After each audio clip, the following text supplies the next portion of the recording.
ఈరోజు వరంగల్లో ముఖ్యమంత్రి రేవంత్ రెడ్డి గారు మాట్లాడిన తీరు చూస్తా ఉంటే తెలంగాణ సమాజానికి ఇటువంటి ముఖ్యమంత్రి కూడా దాపురించిండని బాధ అనిపిస్తా ఉంది. ఒక పద్యం గుర్తొస్తా ఉంది. ఎలకతోలు తెచ్చి ఎన్నాళ్ళు ఉతికినా నలుపు నలిపే గాని తెలుపు కాదనే పద్యం గుర్తొస్తా ఉంది. రేవంత్ రెడ్డి తీరు చూస్తా ఉంటే ఎన్నాళ్ళు చెప్పినా ఎన్నిసార్లు చెప్పినా అదే మాట అదే భాష. ఇవాళ అబద్దాలకు అంబాసిడర్ గా రేవంత్ రెడ్డి మారిండు.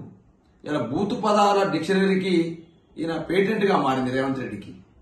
నిత్యం కేసీఆర్ గారిని తిట్టడం, కేటీఆర్ గారిని తిట్టడం, హరీష్ రావు గారిని తిట్టడం తప్ప ఈయన ప్రజలకు ఇచ్చిన హామీల్ని ఏ పార్టీ అమలు చేస్తామో చెప్పే అర్హత గాని చెప్పే ధైర్యం గాని రేవంత్ రెడ్డి లేదని స్పష్టమైతా ఉంది. ఇవాళ కాళోజీ యొక్క సూక్తిని గుర్తు చేస్తా ఉన్నాడు. జయశంకర్ సార్ని గుర్తు చేస్తా ఉన్నారు. అయ్యా, ఆ కాళోజీ జయశంకర్ సార్ స్ఫూర్తికి వ్యతిరేకంగా పనిచేసింది నువ్వయ్యా.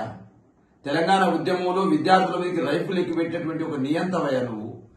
తెలంగాణ ఉద్యమం జరుగుతా ఉంటే చంద్రబాబు నాయుడు సంఖలో ఉండి తెలంగాణ వ్యతిరేక కుట్రలు చేసింది నువ్వయ్యా. నిన్ను ప్రాంతేతరుడు దోపం చేస్తే ప్రాంతం దాకా తరిమి కొడతాం, ప్రాంతం వాడే దోపిడీ చేస్తే ప్రాంతంలోనే పాత్ర పెడతాం అనే సూక్తి ఉంది కదా కాళోజీది. ఆ సూక్తి నీకు వర్తిస్తాయా రేవంత్ రెడ్డి?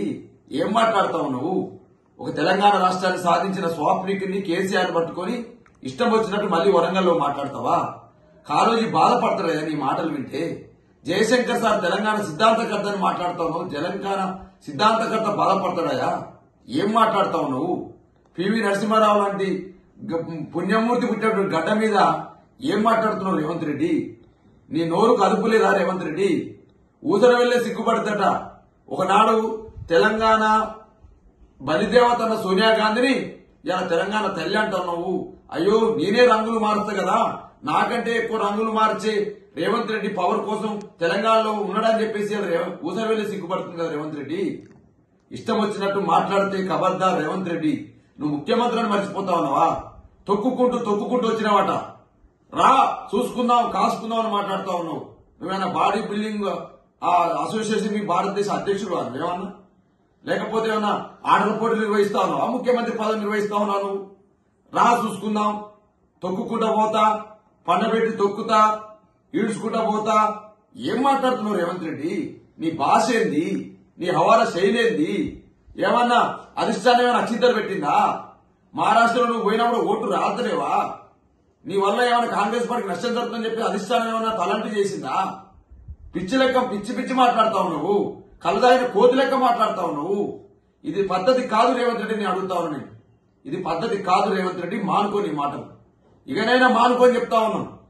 మానుకోకపోతే కుక్క కాడుకు చెప్పు దెబ్బ అని చెప్పేసి ఉన్న సామెత ఉంది. డెఫినెట్ గా ఆ సామెత నీకే వర్తిస్తుంది. కలుదాగిన కోతి లెక్క ఏదో సభ రాగానే మైక్ రాగానే పూనక వచ్చినట్టు కేసీఆర్ గారిని తిట్టడానికి వరంగల్ సభ పెట్టినట్టు కాదు కదా. నువ్వేం వరంగల్ ప్రజలకు ఏం చేస్తావో చెయ్యి.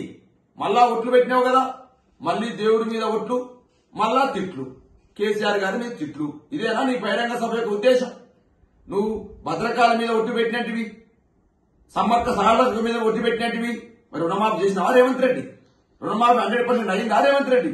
నువ్వే చెప్తున్నావు కదా కాలేదని. ఒకవైపు రుణమాఫీ ఎగ్గొట్టి దేవుని మీద ఒట్టు పెట్టి మళ్ళీ ఆ తిట్ల పురాణంతో తెలంగాణలో బూత్ పురాణం నేర్పించుంటే ప్రజలందరికీ. ఇది పద్ధతి కాదు రేవంత్ రెడ్డి. మానుకో అని చెప్పేసి బీఆర్ఎస్ పార్టీకి మేము సూచన చేస్తా ఉన్నాం. నీ పద్ధతి మానుకోకపోతే భవిష్యత్తులో ప్రజలే నీకు సమాధానం చెప్తారు. డెఫినెట్ గా ఇవాళ తెలంగాణ రాష్ట్ర ఆకాంక్ష నిజం చేసిన కేసీఆర్ గారి పైన, కేటీఆర్ గారి పైన, హరీష్ రావు గారి పైన తెలంగాణ సమాజం పట్ల రేవంత్ రెడ్డి ఎవరిస్తున్న తీరు చూసి తెలంగాణ సమాజం బాధపడతా ఉంది.